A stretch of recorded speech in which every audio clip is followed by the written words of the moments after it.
நண்பர்களே, பைக்கில் போயிட்டுருக்கும் பொழுது நிறைய பேர் வந்து சொல்லுவாங்க, பைக் வந்து பிக்கப்பே இருக்க மாட்டுது அப்படின்னு சொல்லுவாங்க.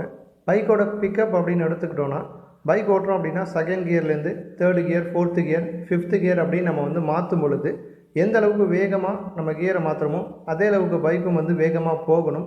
டக்கு டக்கு நம்ம மட்டும் கியரை மாற்றுறோம், வண்டி வந்து ஓரளவுக்கு வந்து திணறுது அப்படின்னு நிறைய பேர் வந்து சொல்லுவாங்க. அப்போ என்ன காரணம் அப்படின்னா, பிக்கப் வந்து குறையுது. ஒரு பைக்கோட பிக்கப் வந்து குறையிறதுக்கு முக்கியமான காரணம் அப்படின்னு என்னன்னு பார்த்தோன்னா, முதல்ல பைக் வந்து ஓட்டுறதுக்கு என்ன காரணம்? காற்று, பெட்ரோல், இது 2 தான் காரணம். பெட்ரோல் அப்படின்னு எடுத்துக்கிட்டோன்னா, பெட்ரோல் டேங்க்கில் நம்ம வந்து பெட்ரோல் நிரப்பி வச்சுருப்போம். பெட்ரோலை பொறுத்த வரைக்கும் எந்த பிரச்சனையும் வராது. அப்போ எங்கே பிரச்சனை வரும் அப்படின்னா, காற்றுல தான் பிரச்சனை வரும். அப்போ பிக்கப் குறையிறதுக்கு முதலாவதாக முக்கிய காரணம் காற்று. அப்போ ஏர் ஃபில்டர் வந்து எப்படி இருக்குது அப்படிங்கிறத நம்ம வந்து செக் பண்ணணும். ஒவ்வொரு முறை சர்வீஸ் விடும் பொழுதும் ஏர் ஃபில்டரை வந்து க்ளீன் பண்ணுவாங்க. அப்போ ஏர் ஃபில்டரில் அதிகமாக வந்து டஸ்ட் இருக்கா அப்படிங்கிறத வந்து முதல்ல வந்து செக் பண்ணிக்கோங்க. ஏர் ஃபில்டருக்கு பகரம் ஏர் வந்து எங்கே போகும் அப்படின்னு பார்த்தோன்னா, கார்பரேட்டருக்கு போகும். கார்பரேட்டரோட வேலை என்னென்னா, ஏரையும் ஃபியூவலையும் கரெக்டான அளவு வந்து மிக்ஸ் பண்ணி கொடுக்கணும். கார்பரேட்டர் வந்து க்ளீனாக இல்லை, கார்பரேட்டரில் எதுவும் பிரச்சனை இருக்குது அப்படின்னா கரெக்டான ப்ரொபோர்ஷனில் ஏர் ஃபியூல் மிக்சர் இன்ஜினுக்கு போகாது.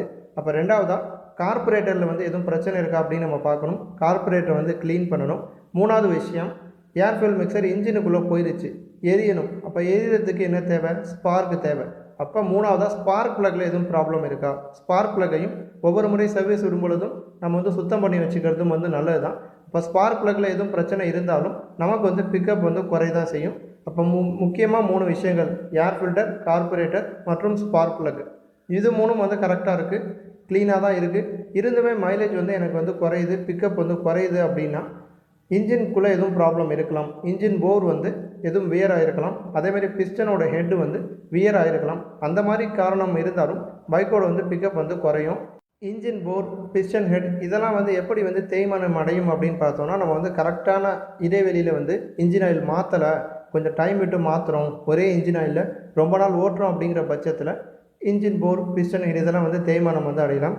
ஆக ஒவ்வொரு முறையும் வந்து நம்ம வந்து கரெக்டாக சர்வீஸ் பண்ணி கரெக்டான கால இடைவெளியில் பைக்கை வந்து சர்வீஸ் பண்ணி வச்சுக்கிட்டோனாவே நமக்கு வந்து நல்ல ஒரு பிக்கப் வந்து கிடைக்கும். இந்த வீடியோவை பற்றின உங்களது எண்ணங்களை கமெண்ட் பண்ணுங்கள். இந்த வீடியோ உங்களுக்கு பிடிச்சிருந்துச்சு அப்படின்னா மற்றவங்களுக்கும் ஷேர் பண்ணுங்கள். நன்றி.